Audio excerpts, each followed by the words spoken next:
Today we'll be making some kimchi stew, which is perfect for rainy weathers. Remember to like and subscribe.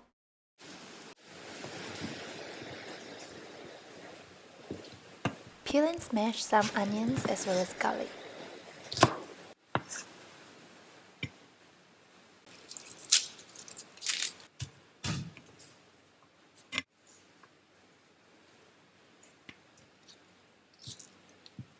I have some baby yam that is spoiling, so I cut away the parts that have sprouted, peeled them, and cut them into smaller pieces.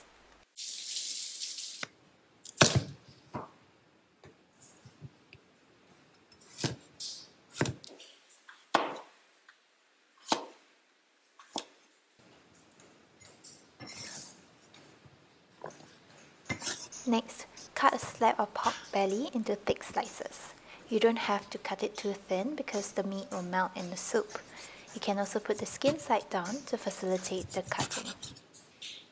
Always be careful with the knife.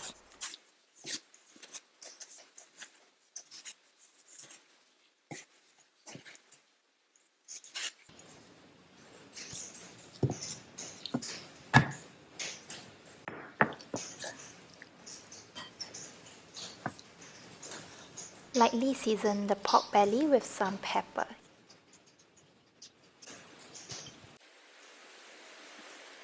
Diagonally slice some leek. You will also want to prepare some enoki mushrooms. I usually cut it into 3 parts so it's easier to eat for the elderly.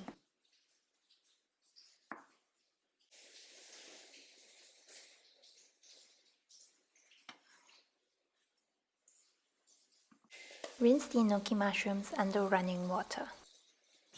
Add the pork belly to a heated pot and keep stirring to prevent it from sticking to the pot. Next, add in the garlic as well as onions that you have smashed. Add in a lot of kimchi.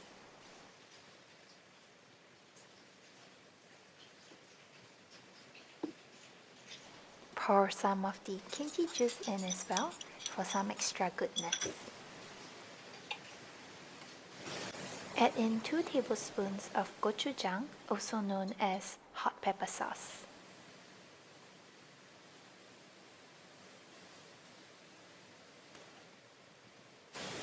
Stir, stir, stir. Now add the baby yam and top it up with some water.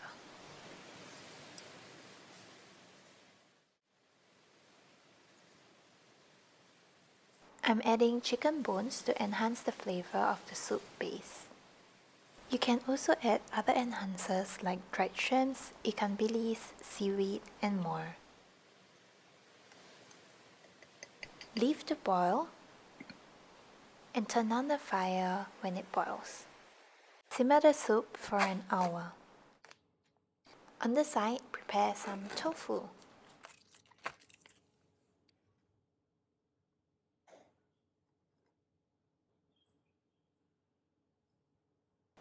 After simmering for an hour, add in the enoki mushrooms as well as the soft tofu that you have prepared.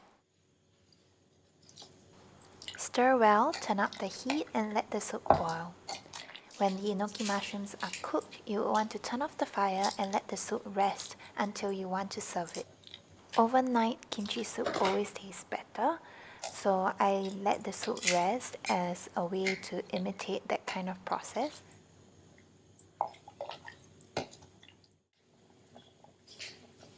Before serving, turn on the fire and bring the soup to a boil.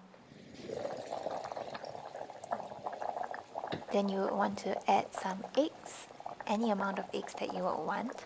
I prefer it soft boiled, so I'm adding this right before I'm taking it out. Then add in some leek, and there you have it.